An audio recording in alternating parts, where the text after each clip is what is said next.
الإسلام اندھیرے چھٹے اجالا ہوا ظلم و ستم کا ازالہ ہوا دینی الاسلام دینی الاسلام. الحمد للہ رب العالمین والصلاة والسلام على سید الانبیاء والمرسلین اما بعد فاعوذ باللہ من الشیطان الرجیم بسم اللہ الرحمن الرحیم. الصلاة والسلام علیک یا رسول اللہ وعلى آلک واصحابک یا حبیب اللہ. الصلاة والسلام علیک یا نبی اللہ وعلى آلک واصحابک یا نور اللہ. سرکار دو عالم نور مجسم شاہ بنی آدم رسول محتشم صلی اللہ تعالی علیہ وسلم نے ارشاد فرمایا، جب تم مرسلین علیہ السلام پر درود پاک پڑھو تو مجھ پر بھی پڑھو، بے شک میں تمام جہانوں کے رب کا رسول ہوں. صلو علی الحبیب صلی اللہ تعالی علی محمد صلی اللہ تعالی علیہ وسلم. میٹھے میٹھے اسلامی بھائیوں اور مدنی چینل کے ناظرین، سلسلہ تاریخ اسلام میں ایک مرتبہ پھر حاضر ہیں. گزشتہ سلسلے میں سرکار دو عالم نور مجسم صلی اللہ علیہ وسلم کی مبارک ہجرت کے واقعات بیان کیے جا رہے تھے. اسی سلسلے کو مزید آگے بیان کرتے ہیں. حضور سید عالم نور مجسم صلی اللہ علیہ وسلم یکم ربیع الاول کو ہفتہ کے دن مکہ سے ہجرت کر کے مدینہ کی طرف روانہ ہوئے. ابھی آپ راستے ہی میں تھے کہ آپ کی پھوپھی سیدتنا صفیہ رضی اللہ تعالی عنہا کے بیٹے سیدنا زبیر بن عوام رضی اللہ تعالی عنہ ملک شام سے تجارت کر کے واپس آ رہے تھے. انہوں نے آپ صلی اللہ علیہ وسلم اور حضرت صدیق اکبر رضی اللہ تعالی عنہ کو سفید کپڑے پہنائے. سبحان اللہ، سفید کپڑے پہننا نبی پاک صلی اللہ علیہ وسلم کی سنت مبارکہ ہے. الحمدللہ دعوت اسلامی سے وابستہ کثیر عاشقان رسول بھی اس سنت پر عمل کرتے ہوئے سفید لباس زیب تن کرتے ہیں. نبی پاک صلی اللہ علیہ وسلم یہاں سے روانہ ہوئے. جب قدید کے قریب پہنچے تو وہاں پر آپ نے دیکھا کہ ام معبد رضی اللہ تعالی عنہا جو اس وقت تک ایمان نہیں لائی تھیں اپنے خیمے کے باہر بیٹھی تھیں. ام معبد کا نام عاتکہ بنت خالد خزاعیہ ہے. ان کا جو قبیلہ ہے خزاعہ بہت زیادہ قحط سالی کا شکار تھا. نبی پاک صلی اللہ علیہ وسلم نے ان سے پوچھا، کیا تمہارے پاس کھانے کے لیے کھجوریں اور گوشت ہے؟ انہوں نے کہا کہ ہمارے پاس فی الوقت کچھ بھی نہیں ہے. نبی پاک علیہ السلام نے ان کے خیمے کے باہر ایک بکری کو دیکھا جو بہت ہی کمزور ہے. ارشاد فرمایا، کیا اس بکری کو دھونے کی ہمیں اجازت ہے؟ یہ کہنے لگی کہ اس بکری کے اندر کچھ بھی دودھ نہیں ہے. ہاں اگر آپ چاہتے ہیں تو چاہے دودھ نکال کر دیکھ لیں. نبی کریم صلی اللہ علیہ وسلم نے بکری کو قریب کیا. آپ نے اس کے تھنوں پر بسم اللہ الرحمن الرحیم پڑھ کر جب ہاتھ لگایا تو اس نے جگالی کرنا شروع کر دی اور پھر ایک بڑے برتن میں سرکار دو عالم صلی اللہ علیہ وسلم نے دودھ نکالنا شروع کر دیا. اس دودھ کو آپ نے ام معبد کو پیش کیا. ام معبد نے سیر ہو کر پیا. نبی پاک علیہ السلام کے یار غار و یار مزار سیدنا صدیق اکبر رضی اللہ تعالی عنہ نے بھی دودھ پیا اور پھر آخر میں آپ صلی اللہ علیہ وسلم نے دودھ نوش فرمایا. دوسری مرتبہ پھر اس برتن میں آپ نے دودھ نکالا اور بطور نشانی ام معبد کو دے دیا. سرکار دو عالم صلی اللہ علیہ وسلم یہاں سے مدینہ کی طرف روانہ ہوئے. رابغ اور جحفہ کے درمیان مقام غمیم کے اندر نبی پاک صلی اللہ علیہ وسلم کو گرفتار کرنے کے لیے بریدہ اسلمی رضی اللہ تعالی عنہ 70 سواروں کو ساتھ لے کر آئے. یہ انعام کی لالچ میں آئے تھے کہ مجھے 100 اونٹوں کا انعام ملے گا۔ نبی پاک صلی اللہ علیہ وسلم نے ان سے پوچھا من انتا، آپ کون ہیں؟ کہنے لگے میں بریدہ ہوں۔ نبی پاک علیہ السلام نے حضرت ابوبکر صدیق رضی اللہ تعالی عنہ سے فرمایا کہ ہمارا کام ٹھنڈا ہو گیا۔ پھر آپ نے ان سے پوچھا تمہارا تعلق کس قبیلہ سے ہے؟ انہوں نے کہا بنو اسلم سے۔ آقا علیہ السلام نے اچھی فعال کے طور پر سیدنا صدیق اکبر سے فرمایا کہ سلمنا، ہم سلامت رہے۔ پھر آقا علیہ السلام نے ان سے پوچھا کہ بنو سلم کی کون سی شاخ سے تمہارا تعلق ہے؟ انہوں نے کہا کہ بنو سہم سے۔ آقا علیہ السلام نے حضرت ابوبکر صدیق سے فرمایا کہ انہوں نے اپنا حصہ پا لیا۔ پھر حضرت بریدہ اسلمی رضی اللہ تعالی عنہ نبی پاک علیہ السلام سے عرض کرتے ہیں کہ آپ کا نام کیا ہے؟ آقا علیہ السلام نے فرمایا میں محمد بن عبداللہ ہوں اور اللہ کا رسول ہوں۔ نبی پاک علیہ السلام کا روشن چہرہ دیکھ کر، آپ کا مبارک حلیہ دیکھ کر، آپ کی پیاری گفتگو سن کر یہ اسی وقت کلمہ پڑھ کر مسلمان ہو گئے۔ نبی پاک علیہ السلام نے ان کو خوش آمدید کہا۔ انہوں نے عرض کی یا رسول اللہ صلی اللہ علیہ وسلم اب آپ کا داخلہ مدینہ میں صرف ایسے ہی نہیں ہوگا بلکہ آپ کا داخلہ جھنڈے کے ساتھ ہوگا۔ انہوں نے اپنا امامہ سر سے اتارا اور اپنے نیزے پر اس امامے کو باندھ کر اس کا جھنڈا بنایا، اور یہ 70 سوار جو گرفتار کرنے آئے تھے نبی پاک علیہ السلام کے عشق میں گرفتار ہو کر نبی پاک علیہ السلام کو جھنڈے کے ساتھ مدینہ طیبہ لے کر چلنے لگے۔ سبحان اللہ، نبی پاک علیہ السلام کی آمد پر جھنڈے لہرانا یہ صحابہ کی سنت مبارکہ ہے۔ آج بھی عاشقان رسول سرکار دو عالم صلی اللہ علیہ وسلم کی محبت میں آقا علیہ السلام کی آمد پر جھنڈے لگاتے ہیں، جھنڈے لہراتے ہیں۔ نبی کریم رؤوف الرحیم صلی اللہ علیہ وسلم یہاں سے 70 سواروں کے ساتھ مدینہ شریف کی طرف روانہ ہوئے۔ آپ چلتے چلتے مدینہ شریف سے جنوب کی جانب 3 میل کے فاصلے پر قباء کے مقام پر پہنچے۔ یہ ہے وہ مسجد قباء جو اسلام کی سب سے پہلی مسجد ہے، اور اسی مسجد کی بنیاد تقوی پر رکھی گئی۔ سرکار دو عالم صلی اللہ علیہ وسلم نے سب سے پہلے اس مسجد کو تعمیر کیا۔ اس کا واقعہ بھی بڑا دلچسپ ہے۔ حضور جان عالم صلی اللہ علیہ وسلم جب قباء کے مقام پر پہنچے تو ابن عوف کا جو خاندان تھا، اس خاندان کا سردار کلثوم بن ہدم انصاری رضی اللہ تعالی عنہ، یہ وہ خوش نصیب صحابی ہیں جنہوں نے نہ صرف نبی پاک علیہ السلام کی میزبانی کا شرف حاصل کیا بلکہ کثیر صحابہ کرام جو مکہ سے ہجرت کر کے مدینہ آتے یہ ان کو بھی میزبانی کا شرف عطا کرتے۔ حضور صلی اللہ علیہ وسلم یہاں پر 4 دن تک آپ نے قیام کیا، اور صحابہ کرام علیہم الرضوان کی خواہش پر اس کلثوم بن ہدم انصاری کا ایک جگہ جو کہ ویران پڑی تھی، آقا علیہ السلام نے اس جگہ پر اس مسجد قباء کی بنیاد رکھی۔ اسی مسجد کی شان میں اللہ تبارک و تعالی قرآن مجید برہان رشید میں ارشاد فرماتا ہے یقیناً وہ مسجد جس کی بنیاد پہلے ہی دن سے پرہیزگاری پر رکھی ہوئی ہے، وہ اس بات کی زیادہ حقدار ہے کہ آپ اس میں کھڑے ہوں۔ اس مسجد میں ایسے لوگ ہیں جن کو پاکی بہت پسند ہے اور اللہ پاک رکھنے والوں سے محبت فرماتا ہے۔ سبحان اللہ، صحابہ کرام علیہم الرضوان کی پاکیزگی کو اللہ کا قرآن بیان فرما رہا ہے۔ جس وقت مسجد قباء کی تعمیر کا سلسلہ جاری تھا، حضور سید عالم صلی اللہ علیہ وسلم اپنے صحابہ کے ساتھ مل کر پتھر اٹھاتے اور مسجد قباء کی تعمیر میں ان کے شانہ بشانہ کام کرتے تھے۔ حضرت سیدتنا شموس بنت نعمان انصاریہ رضی اللہ تعالی عنہ کہتی ہیں کہ میں نے دیکھا کہ نبی پاک صلی اللہ علیہ وسلم بہت بڑا پتھر اٹھاتے اور آپ کی کمر مبارک جھک جاتی تھی۔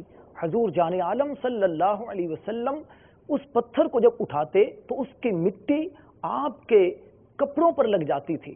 صحابہ کرام علیہم الرضوان نے عرض کی یا رسول اللہ صلی اللہ علیہ وسلم ہمارے ماں باپ آپ پر قربان ہوں آقا، ہم ہیں خدمت کرنے کے لیے۔ نبی پاک علیہ السلام نے فرمایا کہ نہیں، میں بھی تمہارے ساتھ مل کر اس مسجد کی تعمیر میں حصہ لوں گا۔ سرکار دو عالم صلی اللہ علیہ وسلم اور صحابہ کرام مسجد قباء کی تعمیر میں برابر حصہ لے رہے تھے۔ مشہور شاعر حضرت سیدنا عبداللہ بن رواحہ رضی اللہ تعالی عنہ جب دیکھتے کہ نبی کریم صلی اللہ علیہ وسلم اپنے صحابہ کے ساتھ مل کر پتھر اٹھا کر اس کی تعمیر میں حصہ لے رہے ہیں تو انہوں نے کچھ اشعار پڑھے۔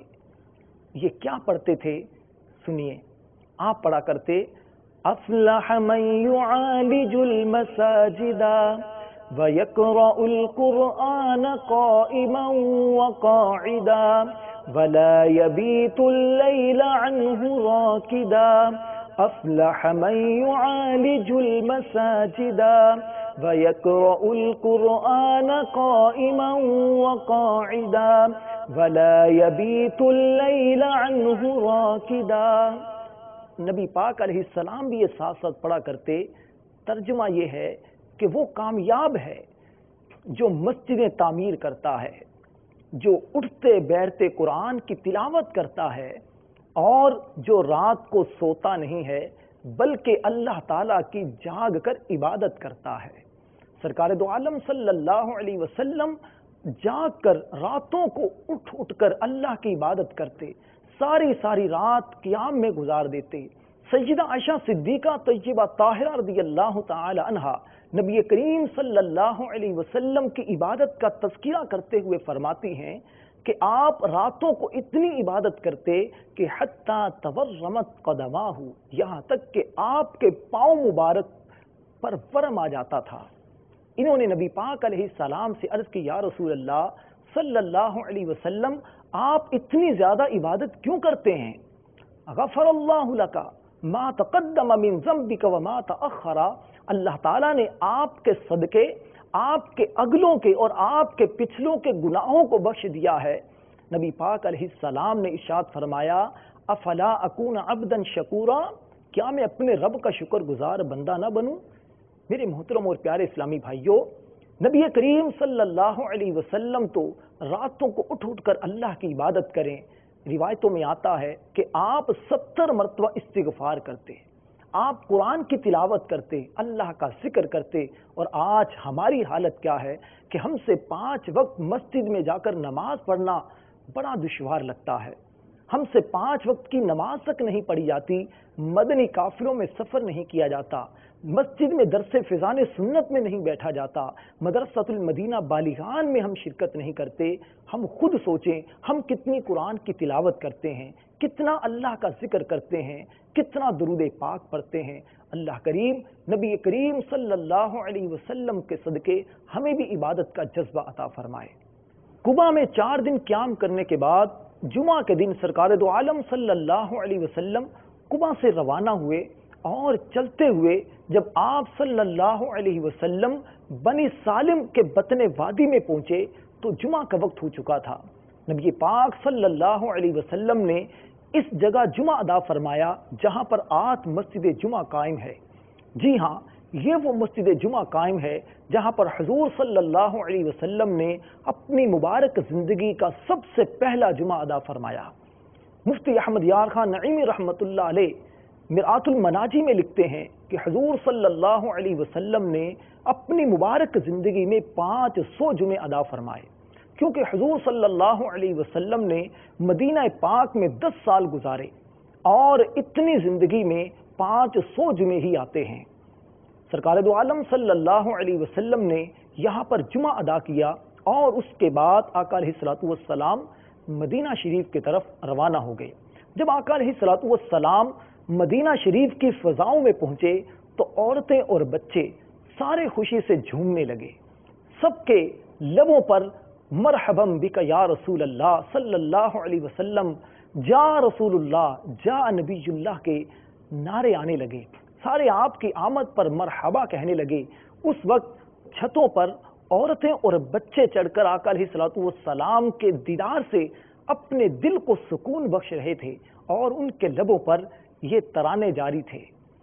کیا ترانے جاری تھے؟ عرض کرتے تھے، طلع البدر علینا من ثنیۃ الوداع وجب شکر علینا ما دعا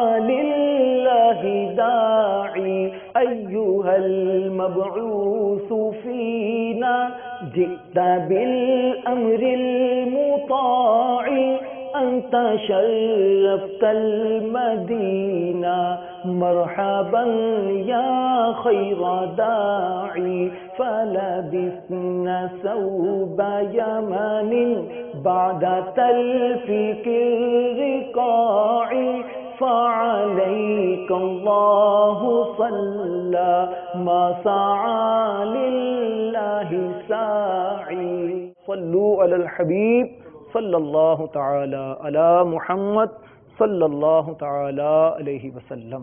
حضور سید عالم صلی اللہ علیہ وسلم جب مدینہ میں پہنچے تو لوگوں میں بہت جوش و خروش پایا جاتا تھا۔ آپ صلی اللہ علیہ وسلم کی آمد پر ایک خوشی کا سما تھا۔ اسی نقشے کی منظر کشی کرتے ہوئے آقا علیہ الصلوۃ والسلام کی دنیا میں تشریف آوری کو بیان کرتے ہوئے مولانا مصطفیٰ رضا خان رحمۃ اللہ علیہ، اعلیٰ حضرت امام اہل سنت مولانا شاہ احمد رضا خان رحمۃ اللہ علیہ کے شہزادے، آپ بیان کرتے ہیں یہ کس شہنشاہ والا کی آمد آمد ہے، یہ کون سے شاہ والا کی آمد آمد ہے۔ ہر ایک کی خواہش یہ تھی کہ نبی پاک صلی اللہ علیہ وسلم ہمارے غریب خانے پر تشریف رکھیں۔ نبی پاک علیہ الصلوۃ والسلام نے فرمایا کہ میری یہ اونٹنی معمور ہے، یہ جہاں پر بیٹھے گی وہیں پر میری رہائش کا سلسلہ ہوگا۔ چنانچہ نبی پاک علیہ السلام جس اونٹنی پر سواری کر رہے تھے وہ اونٹنی چلتی ہوئی اس جگہ پر پہنچی جہاں پر آج مسجد نبوی ہے۔ جی ہاں، اس جگہ پر وہ اونٹنی پہنچ کر بیٹھ گئی، یہاں سے اٹھی پھر کچھ آگے چلی گئی، آگے چل کر پھر اسی جگہ بیٹھ گئی۔ یہ ہے وہ مسجد نبوی جو نبی پاک صلی اللہ علیہ وسلم نے مدینہ پاک میں اپنے ہاتھوں سے اس کو تعمیر کیا۔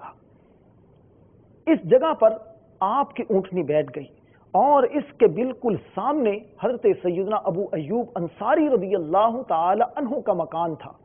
یہ نبی پاک علیہ الصلوۃ والسلام کی اجازت سے آپ کا سامان اپنے گھر لے گئے۔ آقا علیہ الصلوۃ والسلام نے فرمایا المرء مع رحلہ، کہ مرد اپنے سامان کے ساتھ ہوتا ہے۔ چنانچہ نبی پاک صلی اللہ علیہ وسلم نے حضرت ابو ایوب انصاری رضی اللہ تعالی عنہ کے غریب خانے کو شرف نزول بخشا۔ حضور صلی اللہ علیہ وسلم 7 مہینے تک حضرت ابو ایوب انصاری رضی اللہ تعالی عنہ کے گھر میں رہے۔ آپ صلی اللہ علیہ وسلم کی حضرت ابو ایوب انصاری رضی اللہ تعالی عنہ نے بڑی خدمت کی۔ آپ کو حضرت ابو ایوب انصاری مکان کے اوپر والے حصے میں رکھنا چاہتے تھے، نبی پاک علیہ السلام نے قبول نہیں فرمایا۔ آپ نے فرمایا کہ میں پہلے ہی حصے میں رہنا چاہوں گا کیونکہ باہر سے لوگ ملاقات کے لیے آتے رہتے ہیں۔ چنانچہ حضرت ابو ایوب انصاری رضی اللہ تعالی عنہ نبی پاک علیہ السلام کو کھانا پیش کرتے اور فرماتے ہیں کہ جس جگہ نبی پاک علیہ السلام کی مبارک انگلیاں لگتی اس جگہ سے تبرک کے طور پر، برکت حاصل کرنے کے طور پر ہم کھانا کھاتے۔ ایک مرتبہ حضرت ابو ایوب انصاری رضی اللہ تعالی عنہ فرماتے ہیں کہ سردیوں کے دن تھے، جس برتن کے اندر پانی ہوتا تھا وہ مٹی کا برتن ٹوٹ گیا، وہ پانی پھیل گیا، اس خطرے کے طور پر کہ ایسا نہ ہو کہ یہ پانی نیچے آقا علیہ السلام کے بارگاہ میں حاضر ہو اور آقا علیہ السلام کو تکلیف ہو۔ ایک کمبل آپ کے پاس تھا، اسی کمبل سے، اسی لحاظ سے اس پانی کو خشک کیا اور ساری رات دونوں میاں بیوی سردی کے عالم میں انہوں نے رات گزاری۔ نبی پاک علیہ الصلوۃ والسلام کی انہوں نے بڑی خدمت کی۔ حضور جان عالم صلی اللہ علیہ وسلم 7 مہینے تک ان کے گھر میں رہے۔ جب آپ نے دیکھا کہ مدینہ شریف میں قیام کا سلسلہ ہو چکا ہے تو آپ نے اپنے غلام زید بن حارثہ رضی اللہ تعالی عنہ اور ابو رافع کو، دونوں کو آپ نے مکہ بھیجا کہ دیگر جو خاندان کے افراد ہیں ان کو ساتھ لے کر مدینہ میں آ جائیں۔ چنانچہ حضرت زید بن حارثہ اور آپ کے غلام ابو رافع اور حضرت ابو بکر صدیق رضی اللہ تعالی عنہ نے عبداللہ بن اریقط دؤلی، وہ کافر جو رہنمائی کرنے کے لیے مکہ سے آیا تھا، اس کے ہاتھ ایک خط روانہ کیا کہ میرے بیٹے عبداللہ کو یہ خط دے دینا۔ چنانچہ یہ تینوں افراد مکہ پہنچے اور نبی کریم صلی اللہ علیہ وسلم کی شہزادی ام کلثوم اور سجدہ خاتون جنت فاطمہ الزہرا رضی اللہ تعالی عنہ اور حضرت سودا بنت زمعہ یہ آپ کی زوجہ ہیں، یہ آئیں، اور حضرت زید بن حارثہ کی زوجہ ام ایمن اور ان کے شہزادے حضرت اسامہ بن زید رضی اللہ تعالیٰ عنہ اور حضرت ابوبکر صدیق رضی اللہ تعالیٰ عنہ کے گھر سے سیدتنا عائشہ صدیقہ طیبہ طاہرہ رضی اللہ تعالیٰ عنہ اور آپ کی بیٹی حضرت اسماء اور آپ کے بیٹے عبداللہ بن ابو بکر، یہ سارے لوگ مکہ سے روانہ ہو کر مدینہ میں آ گئے۔ نبی کریم صلی اللہ علیہ وسلم نے مسجد نبوی کی تعمیر کا سلسلہ کیا۔ یہ مسجد کی جو جگہ تھی یہ دو انصاری یتیم بچوں کی جگہ تھی، ان بچوں کا نام سہل اور سہیل تھا۔ یہ حضرت اسد بن زرارہ رضی اللہ تعالی عنہ کی کفالت میں رہتے تھے۔ یہ مسجد نبوی والی جگہ ان دونوں یتیم بچوں کی تھی۔ نبی کریم صلی اللہ علیہ وسلم نے ان سے قیمتاً خریدنا چاہی تو انہوں نے کہا یا رسول اللہ صلی اللہ علیہ وسلم آپ ویسے ہی قبول کر لیجئے۔ حضور صلی اللہ علیہ وسلم نے ایسے پسند نہیں فرمایا، چنانچہ سیدنا صدیق اکبر رضی اللہ تعالی عنہ نے اس جگہ کو 10,000 دینار کے ساتھ جگہ کو خرید لیا۔ اس جگہ پر جس جگہ آج مسجد نبوی تعمیر ہے، جہاں ایک نماز پڑھنے کا ثواب 50,000 نمازوں کے برابر ہے، اس جگہ مشرکین کی قبریں تھیں اور یہ جگہ ویران پڑی تھی۔ نبی پاک علیہ السلام نے ان قبروں کو کھدوا دیا اور اس جگہ پر مسجد نبوی کی تعمیر کا سلسلہ ہوا۔ مسجد نبوی کی تعمیر کیسے ہوئی، اس کے قبلہ کس طرف تھا، اس کے ساتھ اور کن کن لوگوں کے گھروں کو تعمیر کیا گیا، یہ جاننے کے لیے آئیے ہم رکن شورا حاجی عبدالحبیب اتاری مدینہ پاک کے ایک میوزیم کے اندر آپ نے اس کو ریکارڈ کیا، یہ دیکھیے انشاءاللہ بہت ہی زیادہ معلومات حاصل ہوگی۔ صلو علی الحبیب صلی اللہ تعالی علی محمد صلی اللہ علیہ وسلم۔ مولاي صل وسلم دائما أبدا على حبيبك خير الخلق كلهم۔ پیارے اسلامی بھائیوں اور مدنی چینل کے ناظرین، دارالمدینہ میوزیم ہے اور یہاں پر بہت شاندار طریقے سے نبی پاک علیہ السلام کی سیرت بیان کی گئی ہے۔ خاندان کرم، خاندان نبوت، ازواج مطہرات کے کاشان گھر کیسے ہوتے، پہلے تو یہ دیکھیں کیسے سادہ ہوتے تھے۔ یہ مسجد نبوی شریف جو آج ریاض الجنہ ہے، یہ مسجد نبوی شریف ہوا کرتی تھی۔ اصحاب صفہ کے چبوترے وہاں ہوتے تھے اور یہ بی بی عائشہ صدیقہ رضی اللہ تعالی عنہا کا کاشانہ اقدس یہ حجرہ مبارک تھا۔ یہ خاتون جنت بی بی فاطمہ الزہرا رضی اللہ تعالی عنہا کا مکان تھا اور پھر یہ دیگر ازواج مطہرات کے مبارک گھر ہیں جو بالکل مسجد نبوی شریف کے ساتھ تھے۔ حضرت حفصہ رضی اللہ تعالی عنہا کا کاشانہ مبارک جہاں ہوئی ہے۔ ہم جو مواجہ شریف پر سلام پڑھتے ہیں، بتایا جاتا ہے کہ حضرت حفصہ رضی اللہ تعالی عنہا کے مکان میں عاشقان رسول کھڑے ہو کر پیارے آقا کو سلام پیش کیا کرتے ہیں۔ یہ وہ مقام ہے جہاں پر سنہری جالیوں کو جو حاضری دی جاتی ہے، یہ حضرت حفصہ رضی اللہ تعالی عنہ کا وہیں پر مکان ہوا۔ میٹھے اسلامی بھائیوں، مسجد نبوی شریف کی سن پہلی ہجری میں ہجرت کے پہلے سال تعمیر ہوئی۔ دیکھیں اس کے نقشہ کس طرح تھا۔ بیت المقدس کی طرف قبلہ تھا اور یہ مسجد تھی۔ یہ اصحاب صفہ کے چبوترا ہے اور یہ نبی پاک علیہ السلام کا مکان۔ پہلی ہجری میں مسجد نبوی شریف اس طرح تھی، پانی آتا تھا تو وہ نمازیوں کے اوپر آ جاتا اور مسجد گیلی ہو جاتی تھی۔ اب یہ 2 سنہ ہجری، اب قبلے کی تحویل ہو چکی تھی، اب مسجد کو اس طرف لے آیا گیا، یعنی قبلہ اس طرف ہو گیا تو یہاں پر اب نماز پڑھی جانے لگی۔ اصحاب صفہ اب یہاں بیٹھنے لگے اور کاشانہ اقدس نبی پاک کا یہی موجود تھا۔ سن 7 ہجری، اب 7واں سال ہجرت کا، مسجد نبی شریف کی کچھ توسیع کی گئی کیونکہ مسلمانوں کی تعداد بڑھتی جا رہی تھی۔ اب 11 سنہ ہجری، نبی پاک علیہ السلام دنیا سے پردہ فرما چکے ہیں۔ حضرت ابوبکر صدیق رضی اللہ تعالیٰ عنہ نے اس کی مزید تعمیر تو نہ کی، وادی عقیق کی مٹی وغیرہ لا کر رکھی، کچھ پلروں کی ستونوں کی تزئین و آرائش کی اور مسجد کا سائز وہی رکھا۔ ہجرت کا 17واں سال حضرت عمر بن خطاب رضی اللہ تعالیٰ عنہ نے، چونکہ مسلمانوں کی تعداد بڑھتی جا رہی تھی، اب توسیع کی اور اب اصحاب صفہ کے چبوترے کی جگہ تھی وہ ختم کر دی۔ 30 سنہ ہجری، اب لکڑی کی چھت بنائی گئی، پتھروں کی دیواریں بنائی گئی۔ سیدنا عثمان غنی رضی اللہ عنہ کا دور تھا۔ سن 88 سے 91 سنہ ہجری میں الولید بن عبد الملک کے دور میں یہ مسجد نبوی شریف کی تعمیر مزید توسیع ہوئی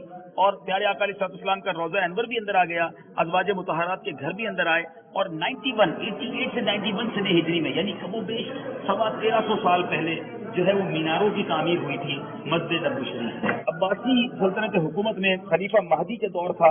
165 سنہ ہجری میں مسجد نبوی شریف کی مزید خوبصورت توسیع ہوئی, 2 میناروں کا اضافہ کیا گیا اور صحن میں وضو خانے کے طور پر ایک گنبد والی جگہ بنائی گئی, اور یہ دور تھا سن 165 سنہ ہجری کا. 886 سنہ ہجری میں ایک اور مزید توسیع ہوئی, اب گنبد بھی بنا دیا گیا اور سلور رنگ کے یہ گنبد تھے, اور گنبد خضرا کی جگہ پر ایک سلور رنگ کا گنبد بنایا گیا. آج سے کم و بیش 600 سال پہلے جو گنبد بنایا گیا وہ سلور تھا, اور 400 سال تک یہ اسی رنگ میں رہا, اس کو گنبد ابید بھی کہا جاتا رہا. اور پھر آج سے 203 سال ہو چکے ہیں, 1233 سنہ ہجری میں اس کو گنبد خضرا کر دیا گیا, اور آج یہ عاشقان رسول کی جو ہے وہ آنکھوں کی ٹھنڈک ہے.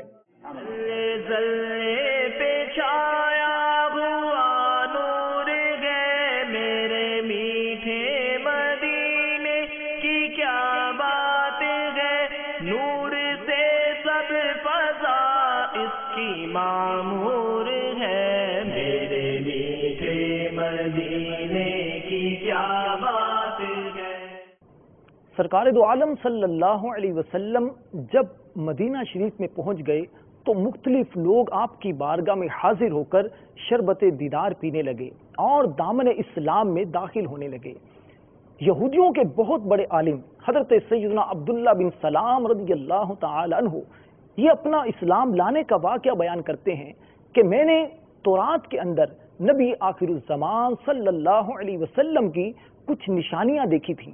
میں بھی نشانیوں کو دیکھنے کے لیے آقا دو عالم صلی اللہ علیہ وسلم کی بارگاہ میں حاضر ہوا. میں نے آپ کو سلام کیا, آپ کا نورانی چہرہ دیکھا, اور دیکھتے ہی آپ کی محبت میرے دل میں بس گئی.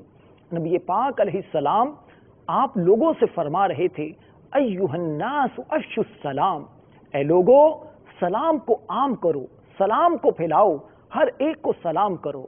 دوسری بات آپ نے فرمائی وَأَطْعِمُوا الطَّعَامَ, اور لوگوں کو کھانا کھلاؤ.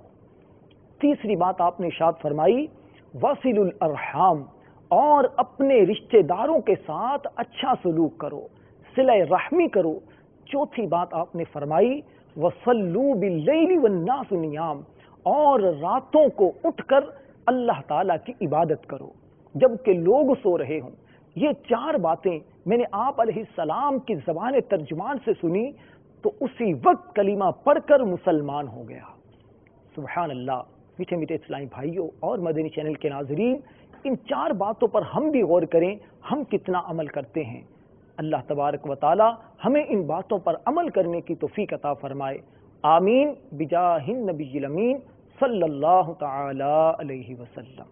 دینی الاسلام دینی الاسلام, اندھیرے چھٹے اجالا ہوا, ظلم و ستم کا ازالہ ہوا. دینی الاسلام دینی الاسلام